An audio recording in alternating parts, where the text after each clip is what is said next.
Continue our Merrimack Valley explosion coverage, and joining us tonight is Bob Ackley, who is a nationally recognized gas safety expert. Now, Bob has 35 years of natural gas experience with a specialty in gas leaks. Bob, thank you so much for coming on. We know you've been a busy man today. Yeah, thanks for having me on. Right now, the exact cause of the initial explosion is under investigation. We know that there were crews in the area when it happened. They were doing some sort of work. The state fire marshal has said there was an overpressurization of the line. What is your theory about what happened? Well, there were contractor crews installing new gas mains.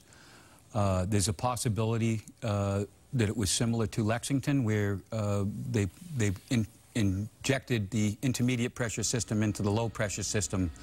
And that was an explosion in 2005. In 2005 in Lexington, a same type of situation, an overpressurization of the low-pressure system in Lexington. I think there was around 1,000 or so houses affected in that. And that was a very serious What exactly situation. does that mean when you have overpressurization? You have too much gas going into a line that is only supposed to have a certain amount of gas. And what does that then cause? Well, it's not so much that the line is only allowed to take so much pressure. It's that there are no regulators to kick the pressure down going into the house. The low pressure systems are pretty much usable pressure. And all the intermediate pressure system has what we call kick down regulators at every service by the meter. So there's no way to kick the pressure down. The gas was free flowing into the houses. So you're saying this involved low pressure pipes that are in that area, and you think that in human error, someone connected a low-pressure pipe to a high-pressure pipe?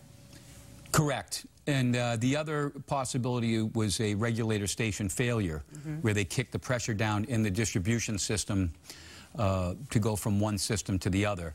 But it's more than likely that it was the new main installation is what we're this leading to. Mistake in connection. Yeah. So the governor and the mayor of Lawrence clearly not happy today. They didn't feel as though they got, you know, very good answers from Columbia Gas. And so they're saying they've seen a lack of communication and coordination and response here. Columbia, just from observation, having no one show up at news conferences, they do seem overwhelmed. Is this an event that a gas company can be prepared for? I don't know if anybody can prepare for something of this magnitude. I use the term a black swan event, where it's low probability and high consequence, and that's what we have here. A very low probability that this would happen twice in my years in the gas industry that I know of, the one in Lexington and this one here. And this one was much more dramatic with over 70 fires or explosions. We don't know yet how many houses exploded and how many just burned. I haven't seen any of that data. But just the magnitude of this is really, really very remarkable. It's remarkable. One of the things we noticed yesterday, so you have the overpressurization. The gas is now looking for a place to go. You said it then shooting up into the pipes, right into the homes. It can cause a blowtorch in a basement. Why were the explosions so random? It seemed as though some houses had issues, others that were along that same line did not have an issue. What would account for that difference? Well, the gas needs an ignition source. And it needs to have the right concentration. It's basically between 4.5% to 15% gas and air, it will explode. Below that percentage, it won't explode because it's not rich enough, and above it, it's too rich. So you have to have that right mix. And then an ignition source. And then an ignition source. So if you got lucky and you didn't have pilots that ignited, and I mean, I think it was really, I don't want to say it's lucky that more people weren't killed. Right. Oh, yeah. It was really shocking. I saw it unfolding last night at 5 o'clock, and I knew that this was going to be bad just by seeing the news, and I suspected an overpressurization right away. Right. And people really are hurting now. And you believe this is truly a disaster, and the amount of time here to resolve all of this is much longer than people are really realizing at the moment? Well, I compare it to a couple of other shutdowns that I've been involved with.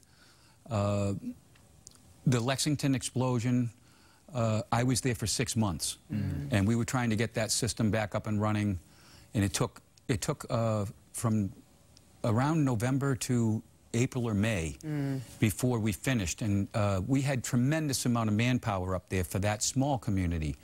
So now we have this much larger area affected. We need a lot of people up there now. How can people know once they get back into their house that they are safe to go back in and live? Well, the gas companies are sending qualified personnel out to test every home before they let people in. And I would say to anybody, if they smell gas, to call 911. Just call 911 and get out of the house at this point, because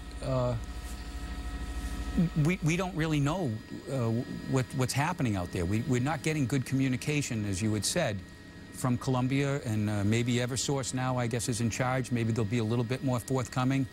But I can only compare it to the Lexington situation that took 6 months to rectify.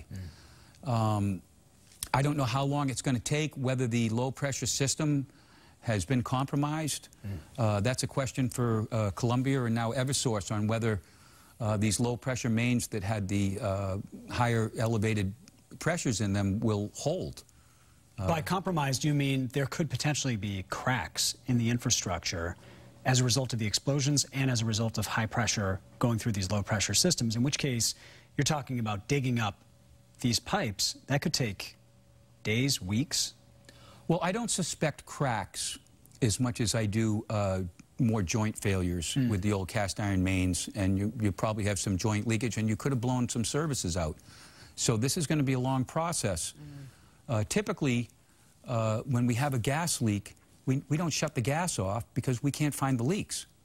So if new leaks occurred because of this overpressurization, there wasn't enough time to complete a survey to see where we had potential problems. And we won't know that till we turn it back on. So the gas is going to be a slow, I believe, tedious process to get that gas back up and running. And I'll let you know, Eversource and Columbia guys come up with a timetable, but I just suspect it's going to be a little bit longer than next week. Let's hope we can get the electricity on and get these houses tested quickly, so that people can at least get back in and get their electricity on. We have a heating season coming up, and it's coming up very quickly. And we need to get these people back up and running. We need some people up there. It's going to take a lot of manpower and a lot of time. Bob Ackley, thanks so much for coming in tonight. Thank you, Bob. Thank you. Appreciate it.